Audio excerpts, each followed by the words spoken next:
आपने इतिहास में कई क्रांतियों के बारे में पढ़ा होगा। इंग्लैंड की औद्योगिक क्रांति, फ्रांस की क्रांति, भारत में 1857 की क्रांति।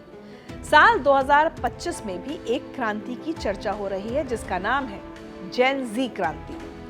और ये क्रांति हुई है पड़ोसी देश नेपाल में। नेपाल की सड़कों पर इस समय सिर्फ विरोध नहीं बल्कि एक तरह से जेन ज़ी क्रांति देखने को मिल रही है। नेपाल की राजधानी काठमांडू की सड़कों पर हजारों की संख्या में जेन ज़ी लड़के और लड़कियां सड़कों पर उतर आए हैं। प्रदर्शनकारी नेपाल के संसद परिसर में घुस गए। इसे देखते हुए पुलिस ने आंसू गैस के गोले दागे और पानी की बौछार तक की। अब इसकी वजह भी जान लीजिए। नेपाल सरकार ने Facebook, Instagram, YouTube, WhatsApp, x समेत 26 ऐप्स पर बैन लगा दिया है। सरकार ने कहा है कि सोशल मीडिया पर लगा ये बैन तभी हटेगा जब ये कंपनियां नेपाल में अपना ऑफिस खोलें और सरकारी पंजीकरण कराएं और गड़बड़ी रोकने के लिए सिस्टम बनाएं। लेकिन नेपाल में अब तक सिर्फ टिकटॉक समेत 4-5 कंपनियों ने ही कंपनी रजिस्ट्रार ऑफिस में रजिस्ट्रेशन करवाया है।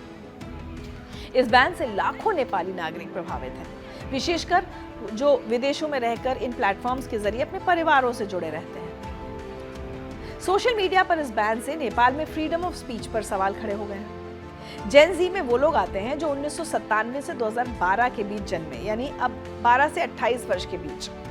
ये वो युवा हैं जिन्होंने इंटरनेट, स्मार्टफोन और एआई के साथ पलना बढ़ना नॉर्मल समझा है।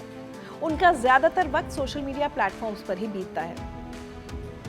नेपाल में सोशल मीडिया यूजर्स यानी 18+ आयु वर्ग में करीब 1 करोड़ 30 लाख लोग एक्टिव हैं।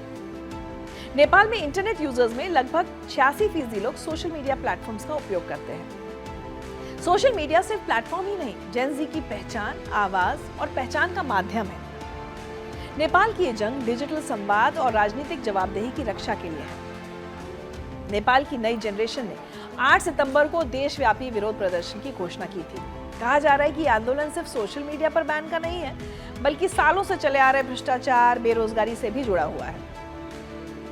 वैसे हम अक्सर ये कहते हैं ना कि जेन ज़ी कुछ करती नहीं है, सामाजिक मुद्दों से एकदम कटी हुई है और विरोध प्रदर्शन के बस की बात नहीं, क्योंकि ये सुविधाओं की आधी पीढ़ी है। चलिए, नेपाल की जेन ज़ी ने आवाज तो उठाई, भले ही ये क्रांति सोशल मीडिया पर उनकी निर्भरता से ही जुड़ी हुई क्यों ना हो। बात निकली है तो फिर दूर तलक तो जाएगी ही।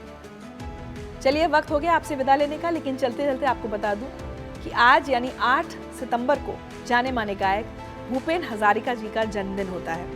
उनका जन्म 8 सितंबर 1926 को हुआ था और 5 नवंबर 2011 को उनका देहांत हो गया था।